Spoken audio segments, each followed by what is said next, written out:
So let's go guys, magawa tayo ng isang latte art ngayon dito sa aking training area, no? So tara, umpisa na natin. Una, gawa tayo ng 20 grams na coffee beans. 18 grams.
Ng ating espresso, no?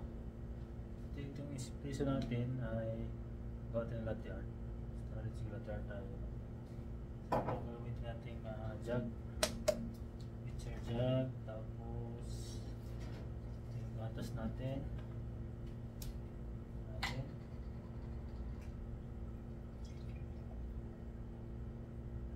Tapos i-steam natin, no, sa ating machine. Steam natin siya.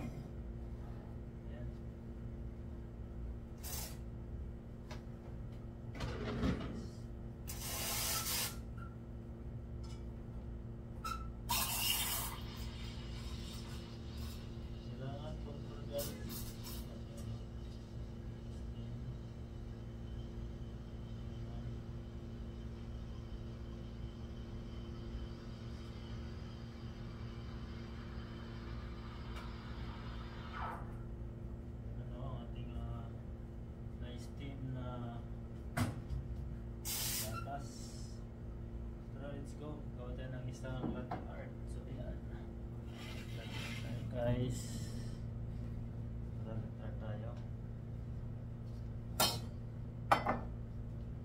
Ito, no, art natin.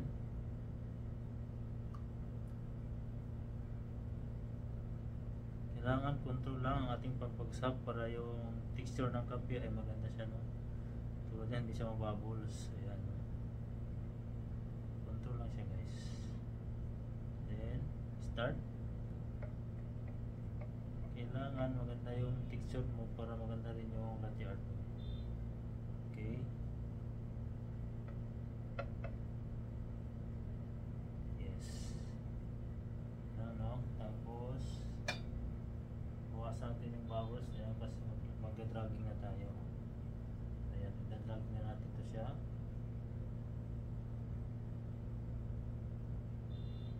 Dragging lang ang dragging.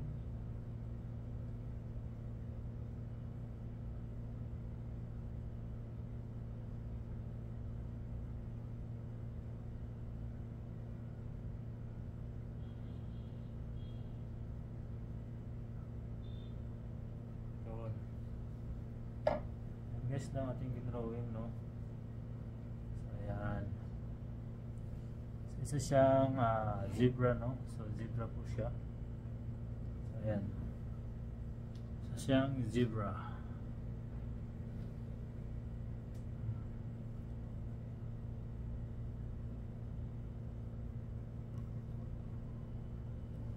So ayan, guys. So dito ako nagpa-practice ng latte art sa aking house, sa aking training area. Dito ako nagpa-practice na sa aking training room. Ayan, dyan ako nagpa-practice sa aking machine. So ganyan lang guys ang ating ginagawa sa araw-araw, no? Nagpa-practice, nag-enhance, nag-latte art tayo para makuha natin yung ating advance. So yun lang guys, thank you for watching guys.